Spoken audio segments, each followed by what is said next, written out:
And now, the Mollé Mystery Theater.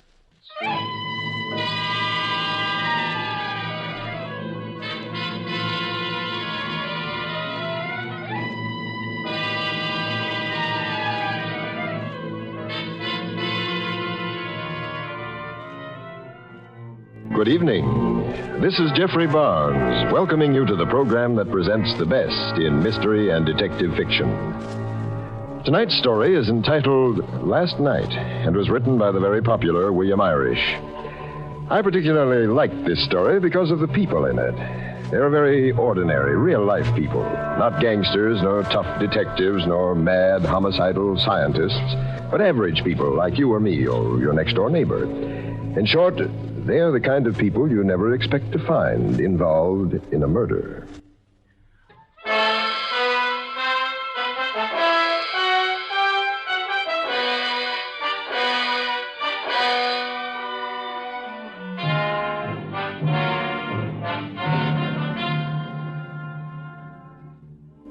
It's funny.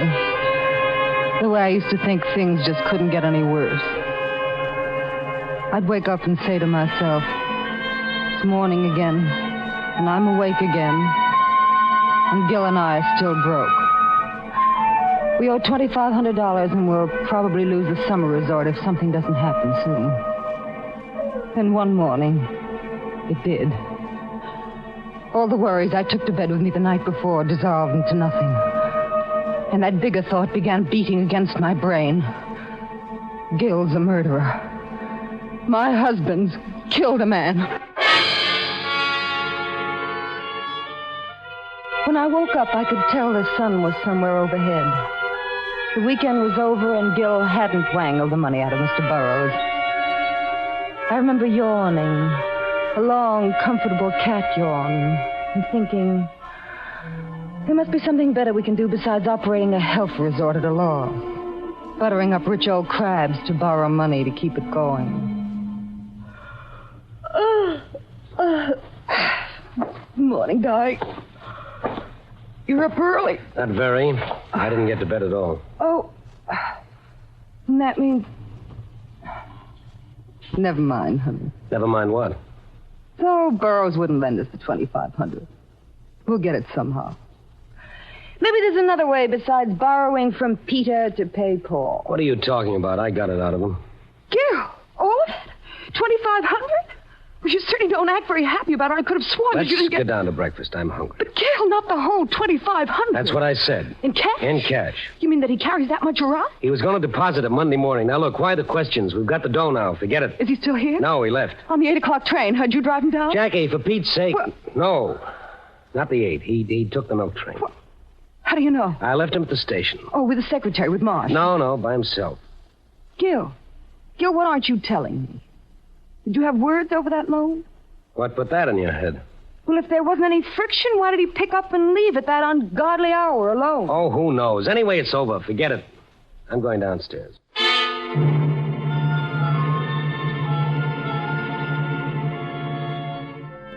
I got dressed quickly, but I had trouble because my hands seemed to be all thumbs and they were shaking. I was afraid, and I didn't know why. I had a vague, uneasy feeling that something was wrong. Maybe it was the look in Gil's eyes. I finished and hurried downstairs. What do you mean, do I want the money? Do you think I got nothing else to do but drive out here? He was here again. The man we owed the $2,500 to. Earlier that morning, I'd have felt a little sick hearing his voice, but now I was glad. Gil could give him the money and we'd be rid of him. How long does this keep up? You giving me the runaround. I don't like it either, but I tell you, I haven't got it this minute. What do you want me to do? Take it out of my blood? You're going to get it. I've been mighty patient with you, and this is the last time I'm coming out here like this on a fool's errand. I'm not kidding either. Next time you'll see I mean business. Gil, why What are didn't you doing there? Spying on me? Gil, look at me. Why didn't you give him the money? You have it. I need a drink. You afraid to let anyone know you have it? All right, I'm afraid. Gil, you've got to tell me. Look, I've got to know. Did you do anything to Mr. Burroughs last night? Did you do anything to... Jackie, now pull yourself together. You're the only thing they've given me. You're the one thing that I want to keep. Did you do anything to him last night? Yes, I did do something. Gil. Not what you think. It's bad enough, though. I'm worried. Now, stick with me, Jackie. What was it? I'll get it. Hello? Yes. Oh, Mrs. Burroughs. Yes, your husband did leave this morning. His train should have arrived at Grand Central about 8:30.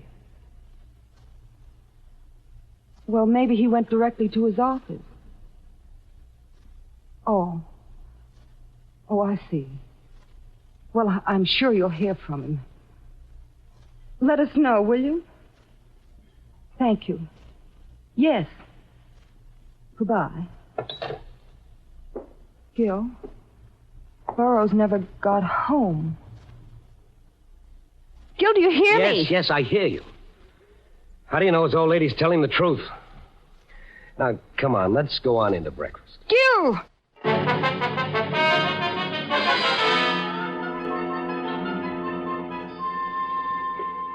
My neck and shoulders seemed bound as if in a plaster cast. I felt rigid, and my head was splitting. But I followed him into the dining room. We had one other paying guest, our regular, as Leona, our maid, called her. Irene Robles was a tall and swaying redhead, a divorcee. She and old Burroughs had been distinctly formal with each other, but there was an undercurrent of fright, even in her flippancy, every time they were together. I had the feeling that they'd known each other before. Good morning, good morning, good morning. I was beginning to think everybody died in their sleep. Where is everybody? Where's the mummy today? Out getting new bandages? He's gone. Oh, well, can't say I'll miss him. Somebody ought to murder that guy. Well, too bad he didn't leave that divine-looking secretary of his, though. I've always made it a point to dislike male secretaries, but in Mr. Marsh's case, I'd make an exception. Thanks, Mrs. Robles. Good morning, everybody. Good morning. Good morning. Come now, Mr. Marsh, do you call that nice, being a peeping Tom? Just the same, I'm so glad you didn't leave, too. What's this about leaving? Didn't he tell you he was going? Who? Burroughs. Mr. Burroughs, didn't he tell you that he was leaving? You're joking. No, I'm not. Gil? Why, he couldn't have left. He didn't say anything to me. He took the milk train, about 5. Well, did he leave any word for me? I suppose you're to follow. My, how mysterious. I stopped in his room on the way down, thinking he was already up. Mrs. Blaine, doesn't it seem odd to you that he didn't take his clothes? Not take his... And I still have both his tickets.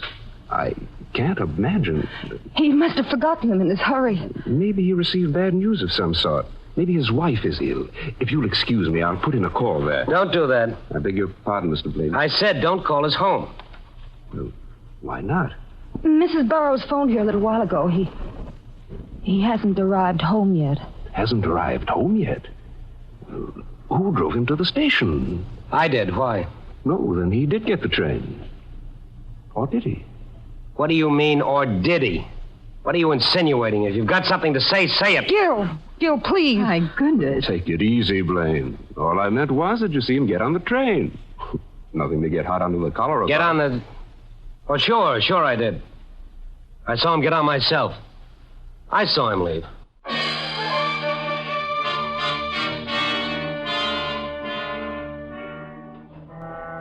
Something was wrong with the room. It started to spin around and around.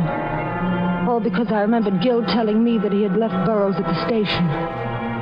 Left him. Gil was lying. Why? The sick fear in my heart told me that something had happened to the old man. And my husband knew what that something was.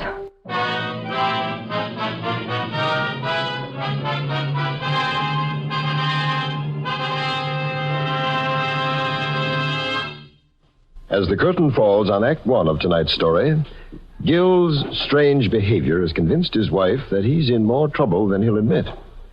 Of course, Gil may have good reason for his silence. There are times, you know, when a man would rather do anything than face his wife's question. And now back to Act 2 of the Mystery Theater presentation of Last Night.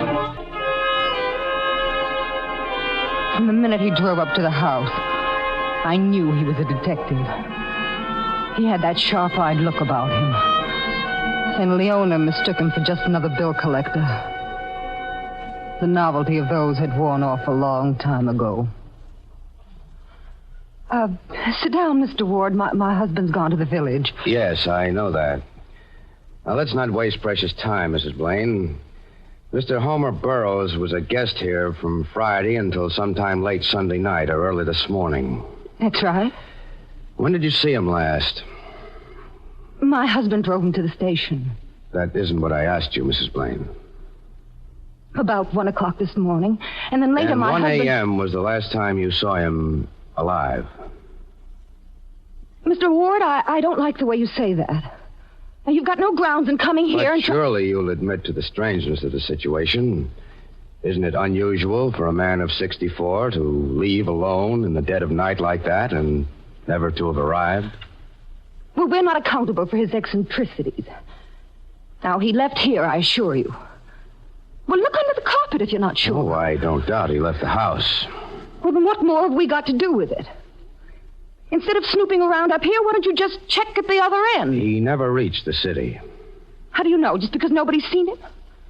He could have been run over by a taxi or overcome by amnesia. But to get to the city, he would have had to take the train. Well, he did take the train. My husband... Blaine, no one at all boarded the 4:20 train last night at your particular station.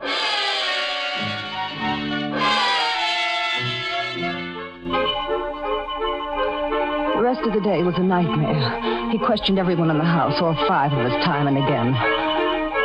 When I dragged myself to bed early that evening, about 8, I pulled the covers up over my head. And I wondered how it would feel to go to sleep and not wake up.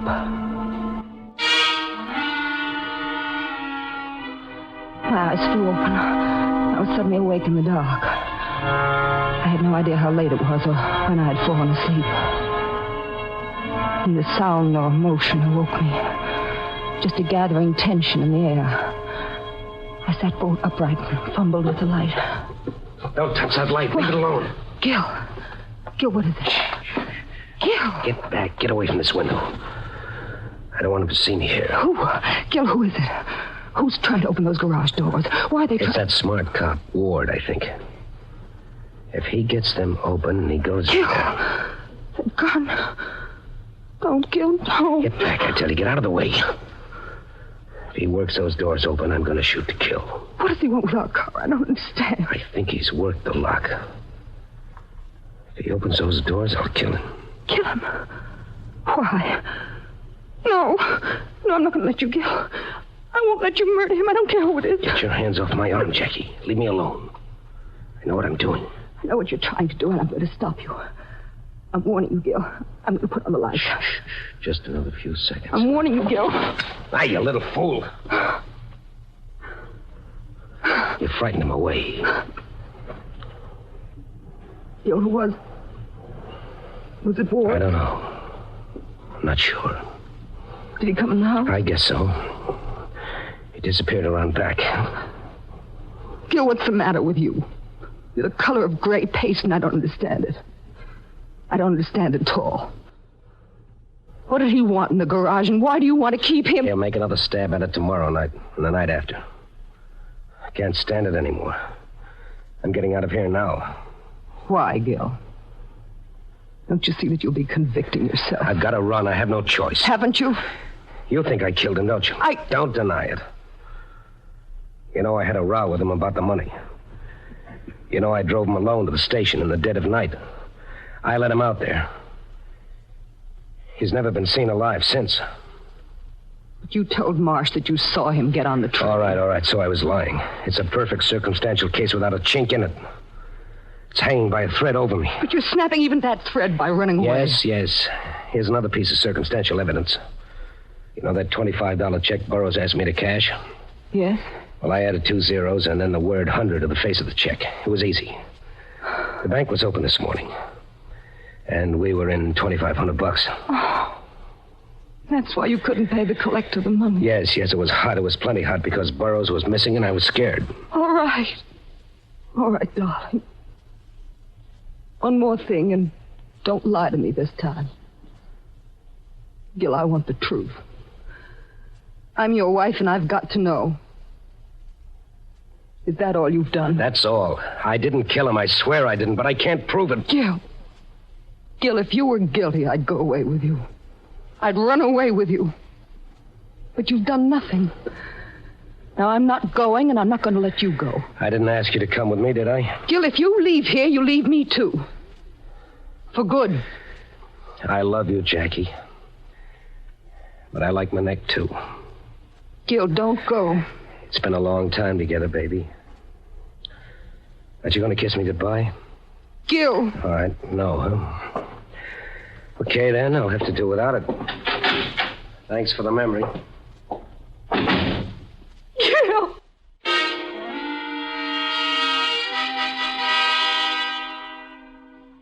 I don't know what I put on. All I know is the tears in my eyes made the color swim in front of me. I had to catch Gil and make him come back. Gil.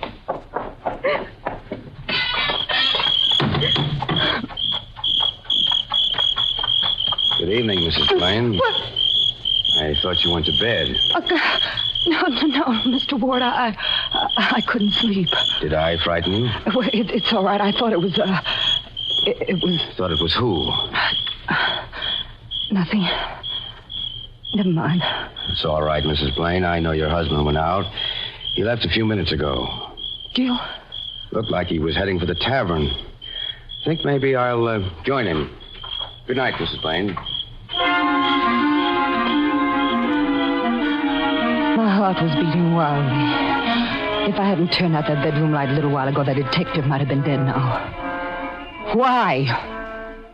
What was it about the garage or about the car that was so important to all this? The car. Gil drove Burroughs to the station in it. I racked my brain to think of something unusual about the car. It was freshly painted 2 weeks ago. The brakes had been relined. The key to the rumble seat had been lost. The rumble seat. The rumble seat. It was simple. Now I knew where the body of Mr. Burroughs must be. No wonder he had disappeared so completely. Someone had found the key. Someone had murdered Mr. Burroughs at the station and put his body in... the key. Perhaps the murderer still had the key. Find the key and find the murderer. The house was empty now. Even Leona had left to do her weekend shopping. I must go back and search every room. Find that key. I prayed I wouldn't find it in Gil's room. I was no detective and I had to work fast. No telling when someone might return. As time wore on and still no key, I became more and more feverish. This was the last room. Only one more. Oh, what if Gil hadn't lost the key? What if he was lying again? I had to find it here, in this last room.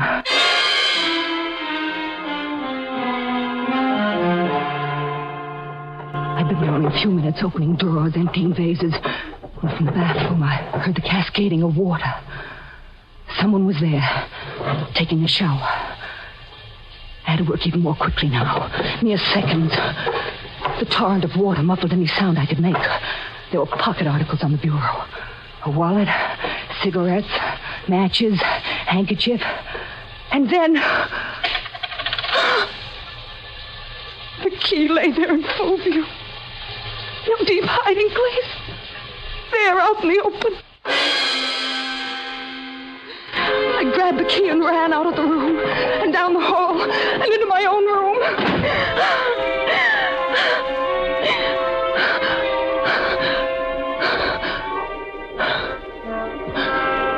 I leaned against the door and stared at the shining silver in my hand. This little key meant Gil was in it. Gil was... A murderer was in the next room. And I knew that if I used it to open the rumble, I'd find there the body of Mr. Burroughs.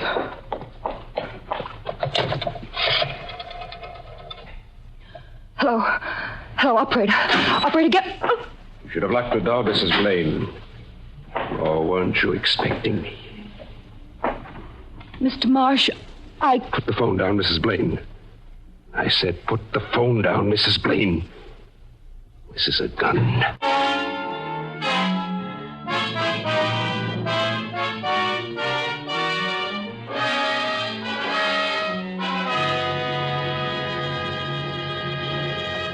This is Jeffrey Barnes again. In just a moment, we'll return you to the final act of Last Night.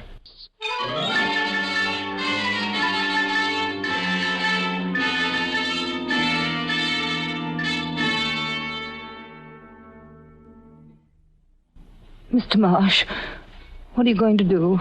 First, we'll lock the door. Now, suppose you give me that key back. It doesn't belong to you. It does now. It has since last night when I murdered Burroughs. I didn't know what to do with the body. Then your husband made it very convenient. Gil? Yes, Gil. He not only left the car across the street from the station when he went into the tavern for a drink, but he was nice enough to leave the key for me. It was easy. I shoved the old guy in the rumble, locked it, and left with the key. Now, hand it over. But how did Gil... I said, hand it over. Thanks. How did he know where Burroughs was? The same way you did. The key was missing. The body was missing. He added them up like numbers. Got the same answer you did. Please, Miss Blaine, I don't like hysterical women. What are you going to do? And don't raise your voice. Someone might hear you. This is going to look like an accident. Why did you do it? Now that Burroughs is dead, his widow will inherit everything. And I can wrap her around my little finger. There's a second marriage in the cards for her. I played a long shot, and it can still come through. You're not going to spoil it now. What are you going to do?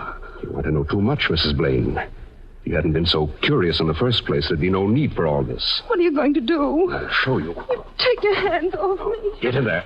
Get into the bathroom. Leave me alone. You're just making things harder. Come on. Please. Oh, please, I won't do anything. You can take the key. Please, I won't tell. I won't. Let's just leave me alone. Jackie. Darling, are you there? Oh, listen to me, you. I've got a gun sticking into your ribs. Don't make me nervous. Be careful what you say. Jackie, don't lock me out. I've got to talk to you. I want to explain about before. Now go ahead and watch your tongue, or you'll never talk again. What? What do you want? I want to see you. Oh, please, baby, I'm sorry about what happened. I didn't mean to jump at you like I did. Go away. Oh, honey. I said go away. You and your lying and your double dealing. I'm through, Gil. I never want to see you again. Now just go away. Jackie, let's talk this thing out. There's nothing to talk about. Come on, get rid of him. My fingers get itchy. Honey. Gil, listen to me. Easy, lady, easy. Watch your words. Listen to me. We're through for good. I told you tonight you can go cry on somebody else's shoulder from now on. Maybe that little blonde you told me about. That one from Hartford. Go ahead. Go to her. I don't want you. All right. That's the way you feel about it. Oh, Gil. Oh, Gil. That was being sensible.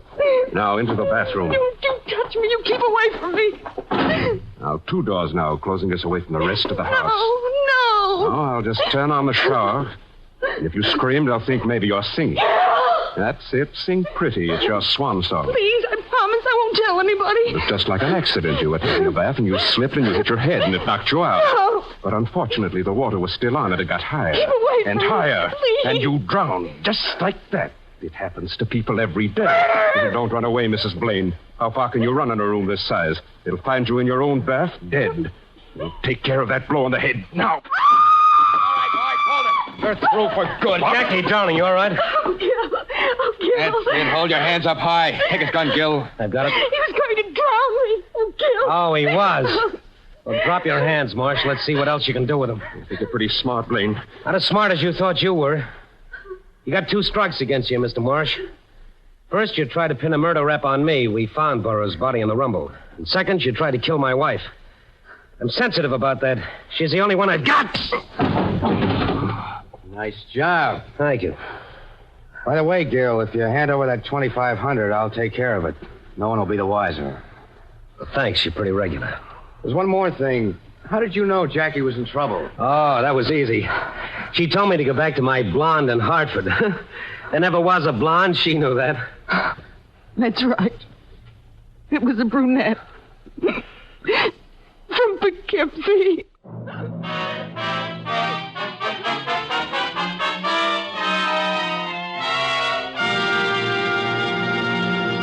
This is Dan Seymour saying goodnight. Until next week.